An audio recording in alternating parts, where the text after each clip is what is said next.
o filho mais novo do mestre espadachim. Capítulo 10. Além de aura e mana, existem algumas pessoas neste mundo que possuem outros poderes especiais, embora sejam poucos e distantes entre si. Entre esses poderes especiais, o poder espiritual é o mais raro de todos. E os seres que controlam o poder espiritual podem ser separados em duas categorias. Aqueles que nasceram de Solderet, assim como Murakami, e pessoas que fizeram um contrato com o Deus, como Jin.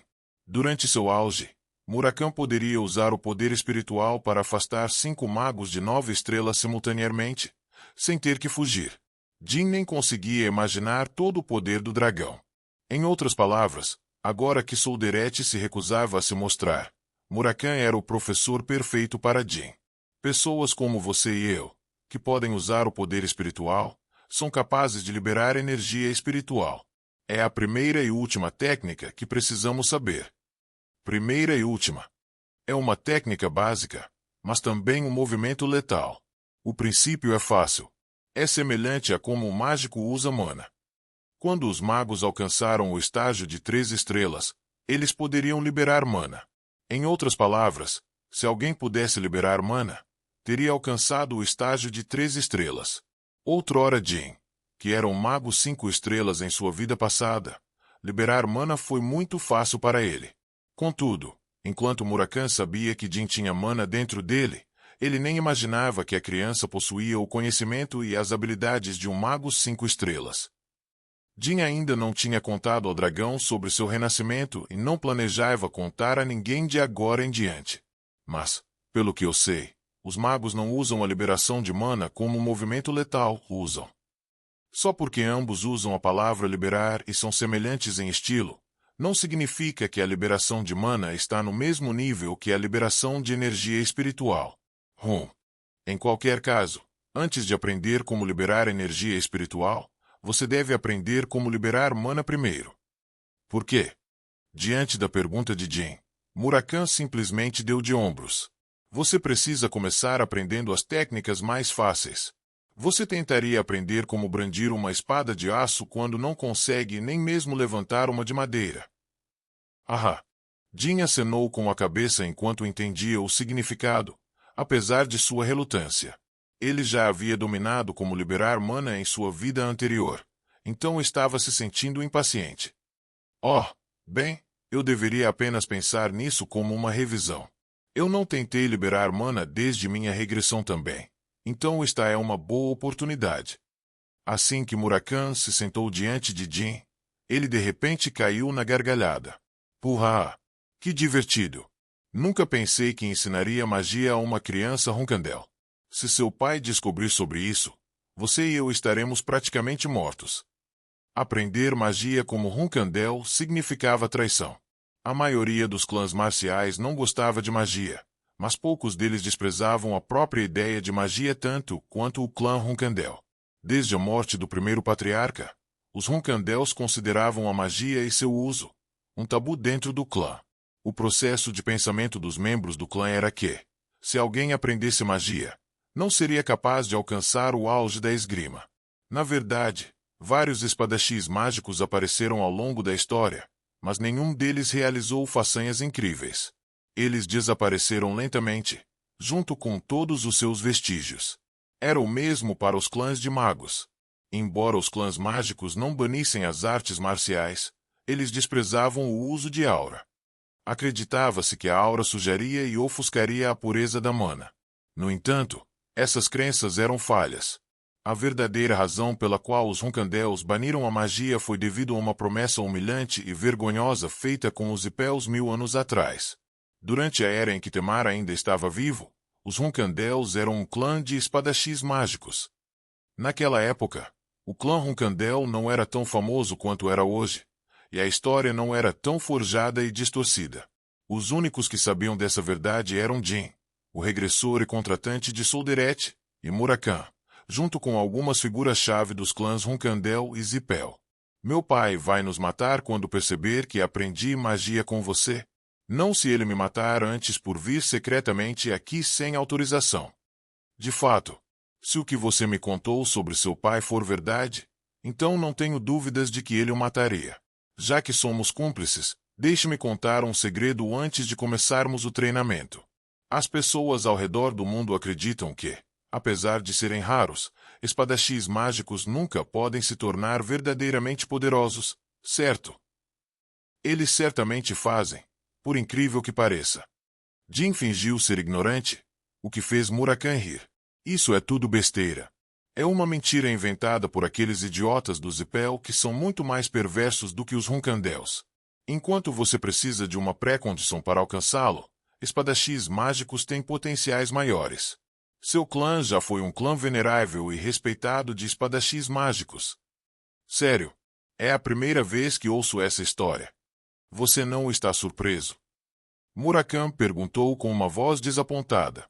Embora tardiamente, Jin soltou um suspiro e surpreendeu o dragão, que apenas balançou a cabeça com a atuação terrível da criança. Haha, nada poderia superar a surpresa que eu senti no dia em que te conheci. De qualquer forma, você disse algo sobre uma precondição. Nossa, você realmente não é fofo, garoto. Portanto, você precisa ter uma grande afinidade com a mana, sensibilidade para a aura e um corpo físico excelente. Ah, e um contrato com um deus. Então, eu já resolvi as condições. Agora que você entendeu, não há necessidade de ter medo de aprender magia de agora em diante. Mas me prometa uma coisa, garoto. Você nunca deve revelar sua magia para o clã até que seja forte o suficiente. Não há necessidade de me fazer prometer isso. Já sei das consequências potenciais. Acabei de fazer 8 anos. Não pretendo bater as botas tão cedo. Bom. Então, de agora em diante, seu objetivo na vida é chegar ao topo, mais forte do que qualquer outra pessoa, para me deixar viver com conforto e luxo. Vamos começar a treinar agora. Primeiro, vamos tentar estimular e despertar sua mana. Para fazer isso, você precisa. Veuon. Jin criou uma esfera de mana do tamanho de uma noz no topo da palma da mão, e Murakami só conseguiu olhar em descrença. Jin também não conseguiu esconder sua surpresa. Ele estava planejando se conter e mostrar ao dragão apenas o mínimo necessário para satisfazê-lo, mas havia criado a esfera de mana inconscientemente. Era mais difícil controlar minuciosamente o corpo de uma criança de 8 anos do que de 28 anos. Além disso, ele não usava magia há muito tempo, o que era outra causa desse erro. Antes que Jin pudesse inventar uma desculpa, Murakami cerrou os punhos com força e se levantou. Entendo, Solderete. Eu finalmente entendo por que você o escolheu como seu empreiteiro depois de 1000 anos. Uhaha, ele é realmente incrível. Ele é realmente inacreditável. Garoto, você faz meu coração bater tão rápido de emoção. O erro parecia ter beneficiado Jin. Para continuar seu ato infantil, Jin coçou a nuca e exibiu um sorriso estranho. Isso é algo tão impressionante. Isso é uma pergunta. Eu só vi 3 pessoas conseguirem criar uma esfera de mana tão cedo na infância. A primeira vez foi com o primeiro patriarca do clã Zippel. A segunda foi com o 4º patriarca. E finalmente, você. Murakami começou a contar a história de como o primeiro e o 4º patriarca Zippel haviam alcançado esse feito na tenra idade de 5 e 7 anos, respectivamente. No entanto, Jin não se inspirou muito na história, porque ele era igual a eles. Jin, junto com aqueles 2 patriarcas, eram todos gênios mágicos em seu verdadeiro significado. Antes de sua regressão, Jin havia se tornado um mago 5 estrelas em 3 anos. E já que ele conseguiu fazer um contrato com Solderete, Jin era potencialmente ainda mais talentoso do que aqueles 2 aclamados magos. Se eu tivesse nascido no clã Zippel durante minha primeira vida, teria atingido o estágio de 8 estrelas, no mínimo, aos 28 anos de idade. Talvez até 9 estrelas. Murakami finalmente encerrou sua risada maníaca. Criança, honestamente, achei que você levaria pelo menos alguns anos para aprender como liberar energia espiritual. Mas nesse ritmo, você pode ser capaz de ter sucesso antes de deixar o Castelo da Tempestade. Vamos passar para a próxima fase imediatamente. A próxima lição foi sobre transferência de mana. Era uma técnica básica que exigia extinguir o mana de uma mão e movê-la para a outra com extrema precisão.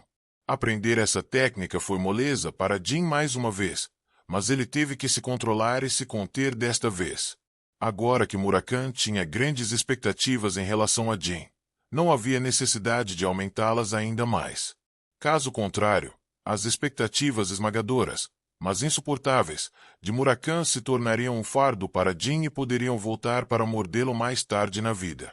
Além disso, embora seu erro anterior tenha beneficiado Jin desta vez, o fato dele ter cometido o erro foi importante e alarmante.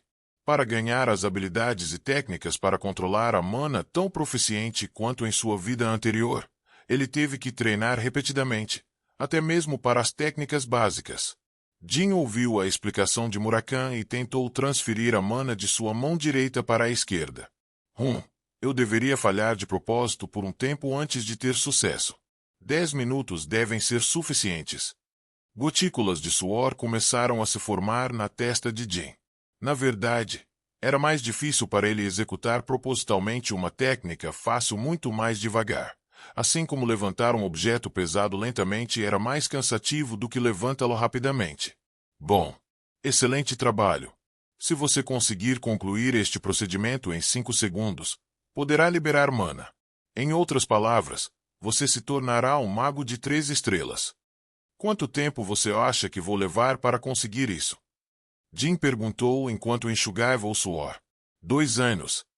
Ao ouvir a resposta, Jin decidiu que alcançá-la em 1 ano seria convincente o suficiente.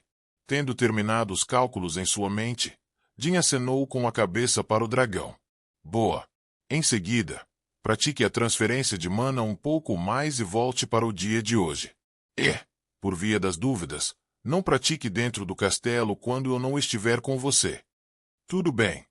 Depois de treinar por mais 1 hora, era hora de Jin retornar à superfície. Enquanto empacotava seus cadernos e a cesta, Murakami deitou-se no chão, coçando as virilhas. Também, garoto. Quando você vier amanhã, certifique-se de encher a cesta até a borda com tortas de morango. Caso contrário, garantirei que você saiba das consequências. Murakami avisou Jin quando ele começou a se afastar. A torta de morango que você comeu antes foi a última. Você tem ideia de quantos morangos você comeu durante os últimos 6 meses? Maldição! Então me traga outro tipo de torta que sua babá assa. Então que tal uma torta de rato? Seu pirralho miserável, venha aqui e experimente meu punho. Ei! Sovosh! Jin saiu correndo pelo buraco conectado ao corredor subterrâneo. Algo diferente de ratos. Por favor. Eu estou te implorando. Quando Jin voltou no dia seguinte, sua cesta estava cheia de tortas de maçã. Murakami ficou satisfeito e acariciou a cabeça da criança. 1 ano se passou. Hoje era 9 de setembro de 1789, 9º aniversário de Jin. Passar seus aniversários no Castelo da Tempestade, que era tempestuoso e chuvoso o ano todo, não era bom para o crescimento mental e emocional das crianças. Quando uma dúzia de servos e Gile, junto com 5 cavaleiros, colocaram velas no bolo, o forte vendaval do lado de fora estava quebrando nas janelas do castelo. Feliz aniversário, jovem mestre Jin. Feliz aniversário. Obrigado a todos. Quando o menino de 9 anos soprou nas chamas das velas, todos se reuniram em torno dele e aplaudiram. Clap, clap, clap, clap. Como os cavaleiros usavam manoplas, seus poderosos ruídos de palmas sobrepujaram os de todos os outros. A festa de aniversário foi sombria e desoladora, como se eles fossem meros plebeus que não podiam pagar uma refeição luxuosa. Apesar disso, Jin ainda estava muito feliz e se sentia abençoado. Em sua vida anterior, ele nem havia recebido saudações das pessoas que moravam no castelo por seu aniversário, além de sua babá. Enquanto Gile cortava o bolo e dava a todos um pedaço, o cavaleiro solitário que estava guardando a entrada principal do Castelo da Tempestade repentinamente invadiu a sala. Jovem mestre Jin. Era o cavaleiro guardião chamado Khan. Kai. Não havia muitas situações em que Khan ousaria correr pelos corredores do castelo. A intuição de Jin disse a ele que alguém da casa principal do clã tinha vindo visitá-lo. A senhora mais velha veio visitar. Irmã mais velha Luna. Jin exclamou enquanto se levantava. A irmã mais velha de Jin, Luna Runkandel. o primogênito dos 13 filhos de Siron Hunkandel. Era um fato bem estabelecido que ela era a mais forte de todos os irmãos. Em sua idade atual de 28 anos, ela se tornou uma cavaleira de 9 estrelas, o que provou a suposição anterior. No entanto, apesar de sua força e fama, ela nunca participou da Guerra de Sucessão dos Hunkandel, uma competição hedionda e feia pelo trono. Na primeira vida de Jin, ela sempre caminhou por conta própria. Ela não é o tipo de pessoa que vem parabenizar seu irmão mais novo pelo aniversário dele. Por que ela está aqui? Jin correu para a janela e olhou para fora. Luna estava dando grandes passos enquanto subia as escadas que conduziam ao Castelo da Tempestade. Nas costas estava sua espada emblemática, o enorme machado-espada, Crantel.